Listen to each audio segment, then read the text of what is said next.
Hello, everyone. Senior reporter Brad Johnson here at the Texan with Matt Mackowiak, running for Texas GOP chair. Matt, welcome. Thank you, Brad. Great to be with you. I love the Texan. Thank you. I've known Connie Burton since she was a volunteer, a super volunteer on Ted Cruz's U.S. Senate campaign when I was working on that as an outside advisor, you might call it, an unpaid advisor in 2012.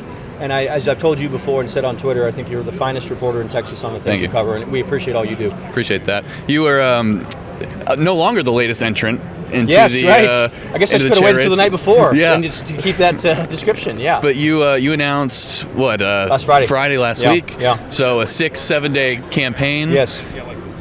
Why'd you do it? Why'd you jump in? Yeah, two reasons. Look, I've been thinking about this for a while. It's not a surprise. I think people have kind of been hearing that.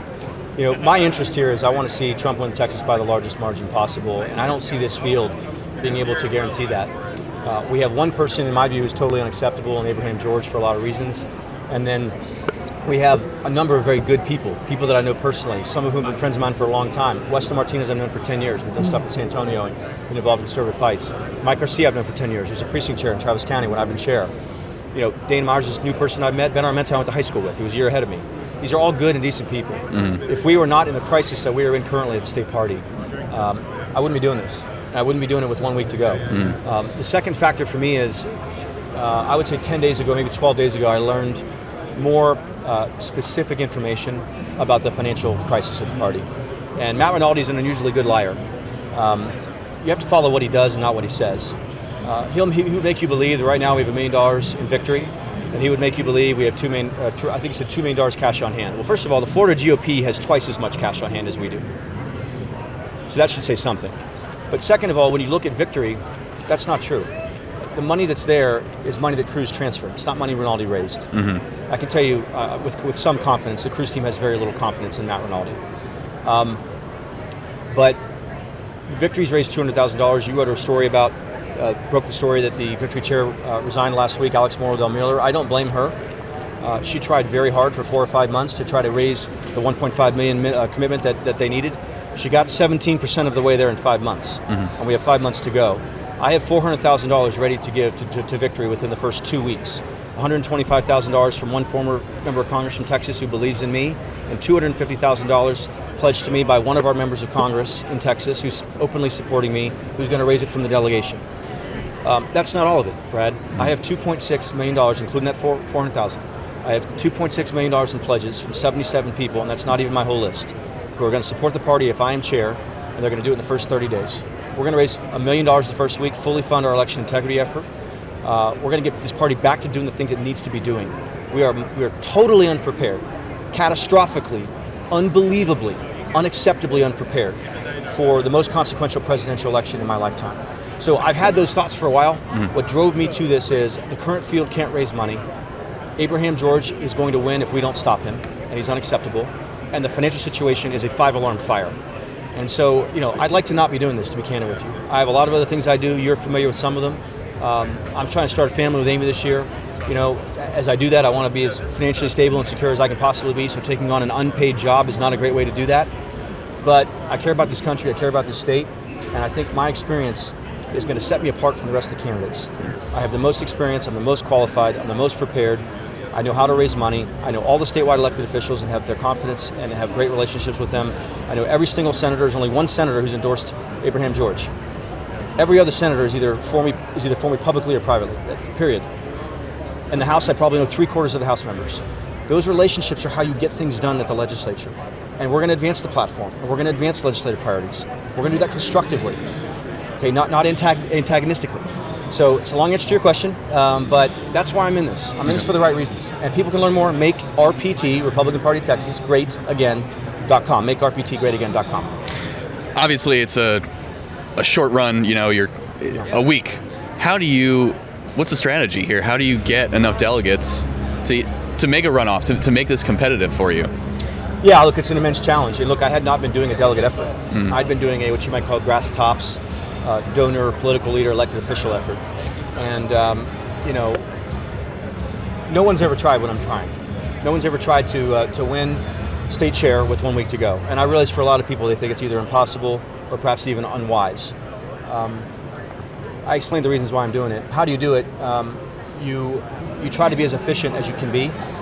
You try to be as sophisticated as you can be. We probably have 100 times more data than all the other candidates combined. We have an extraordinary team of people. I think 13 of our 15 war room people are working for free because they believe in me and they want to fix the party, because they care about this for the same reason I do.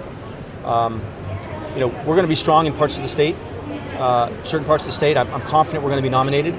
And then once we do that, I'm going to get 10 minutes on the stage. And I think when you look at what I present, what my plan is, no one's put any plans out. They have websites with 2 sentences. I put a comprehensive plan out on election integrity. I put a comprehensive plan out on border enforcement. I'm finalizing plans on 2 other issues that I'll be putting out in the next day or so. So part of this is I think I can really motivate people and persuade people on the floor. And we are building our organization. We're building it. We're building it like our hair's on fire, because this is the largest political convention in the country, period. In fact, it's the largest political convention in the world. It's larger than the Republican National Convention. I've been to 6 or 7 of these in a row, maybe more. So I do have a statewide network, but I have not done the delegate work the other candidates have done. I have not done the candidate forums the others have done. If one of the other candidates, other than Abraham George, had gotten traction and had really separated, I wouldn't have run. I would have tried to encourage those people to get behind that person so that we can have an adult be state chair again. We don't have an adult right now, and Abraham George is also not an adult. He's totally unprepared for this job. He's never done anything. He's never had any success in anything he's ever done. When he was Collin County chair, he lost one of the 5 state House Republican seats, and I'm told from people there, did nothing to help.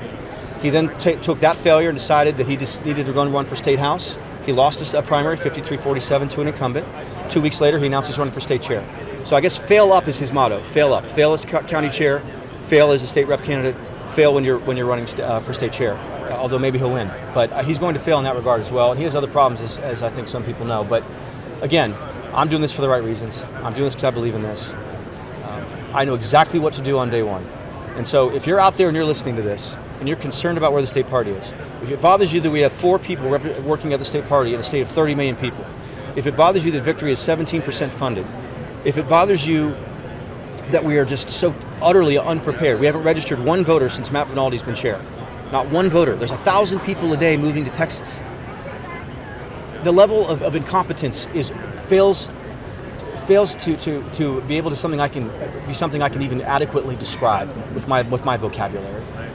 I've just had enough of it, and I think a lot of other people have too. And so that's why I've stepped up. But look, we're running around with our hair on fire, trying to build that delegate universe, that delegate army, and we're making great progress so far. This race is part of a broader fight over the direction of the Republican Party of Texas. You haven't shied away from that, and it's pretty clear that's what's happening. What do you make of this broader proxy political fight going on, and how do you move the party, advance it down the road if you're chair? Yeah, so look, I've been a county chair for 7 years, right? The dynamic in Austin and Travis County is not that different from what we're seeing at the state party level. What I try to do is I try to thread the needle, right? I have grassroots support in Austin, and I have donor support in Austin. Our budget when I started was $40,000 before I got there. It was $400,000 2 years later. And that's in Austin, which is the 2nd most Democratic county in our state, where Trump got 26% of the vote in 2016 and 27% of the vote in 2020. It's a very, very, very difficult county. So I look at it this way. There's one thing I think you can partially commend Matt Rinaldi for. He has worked, to some extent, to advance the platform and the legislative priorities at the legislature. Now, I would argue he was pretty ineffective. They got some of the legislative priorities through. They got almost none of the platform items through. And so I want to be even more effective in that regard. But that is a job that starts in January. If Ted Cruz loses and we lose the country because they have the House, the Senate, and the White House, we're going to be much more limited in what we can do starting in January.